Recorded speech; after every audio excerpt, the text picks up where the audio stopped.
বঙ্গবন্ধু। তেজগাঁও থানায় দায়ের হওয়া বিস্ফোরক আইনের মামলায় গ্রেপ্তার হওয়া যুব মহিলা লীগ কর্মী শিল্পী বেগম জামিন পেয়েছেন। বুধবার 22 এপ্রিল বেলা 12টার দিকে গাজীপুরের কাশিমপুর কেন্দ্রীয় কারাগারে মুক্তি পান তিনি। এ সময় তার সঙ্গে ছিল 1.5 মাস বয়সী সন্তান।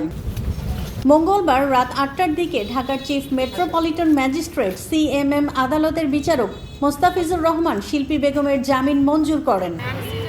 শিল্পী বেগমকে নিয়ে যেতে পরিবারের সদস্য ও সহকর্মীরা সকাল থেকেই কারাগারের ফটকে অপেক্ষা করছিলেন। কারা ফটকে শিল্পী বেগম বলেন, তিনি আওয়ামী লীগ করেন, কিন্তু কোনো পদবি নেই।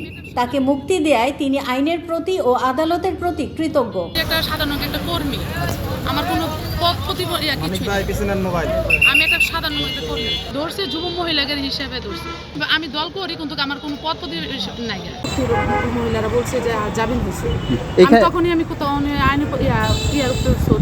গত সোমবার 20 এপ্রিল রাতে গোপন সংবাদের ভিত্তিতে তেজগাঁও থানার রেলওয়ে কলোনি স্টেশন রোডের নিজ বাসা থেকে শিল্পী বেগমকে গ্রেপ্তার করে পুলিশ। পরে মঙ্গলবার রাতে শিল্পী বেগম তার 1.5 মাস বয়সী কন্যা সন্তান কাইফা ইসলাম সিমরানকে সঙ্গে নিয়ে কাশিমপুর কেন্দ্রীয় কারাগারে যান। থানায় নেওয়ার পরে আমার কোর্টে চালান করতে চায় না, জোর করে আমার ধরছে। বিএনপির লোকেরা আমার ধরাইছে, বাসা থেকে ধরাইছে, নিতে চায়।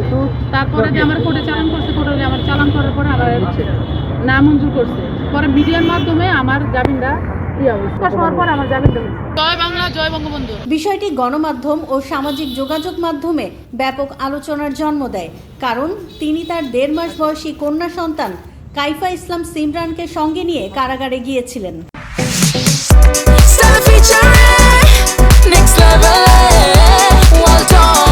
Side by side fridge.